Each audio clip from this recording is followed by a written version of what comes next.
Hey everybody, TR again. I wanted to show you something that I think is very important on these M8 motors, and that is the oil pump bypass pop-off. So, everybody talks about adjusting the valves and the springs to get the pumps to pass or to pop off at the right tension or the right pressure, I should say.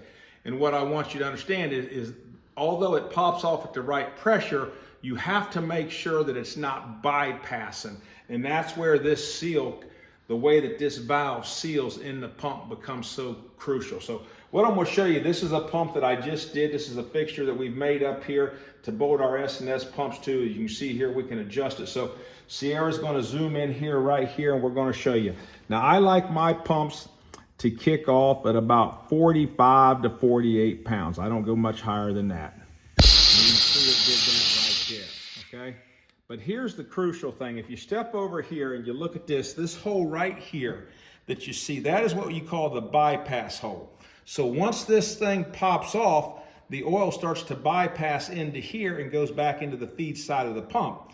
Well, keep in mind, when this is bypassing, when it's bypassing, if it starts bypassing before it's supposed to, that's oil that's not going to the top end, not going to the lifters, or any of that area up above. So this is what we do. This is a gauge that we have made up, and it's got a little hole in it there. It goes up to 60 pounds.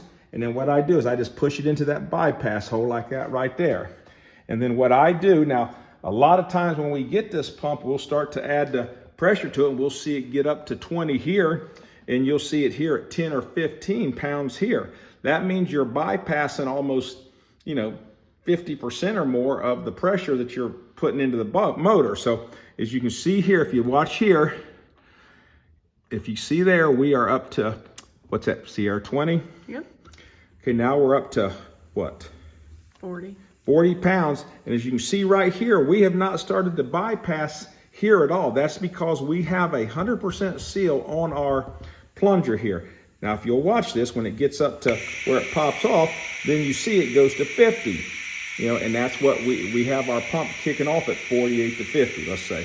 So anyways, and then as you bring it down, it closes. And it's closed there, and then you can do it again. That's what you're looking for on an oil pump. You do not want it to start bypassing here as soon as you get pressure here, because then that's oil that's not going to the top end, it's not going to the lifters, it's not going to the push rods. So that's a real nice tech tip. That is something that we do on all of our bottom end installs when we do the cam plates and the install the oil pumps and all. So that is what we call our oil pump upgrade.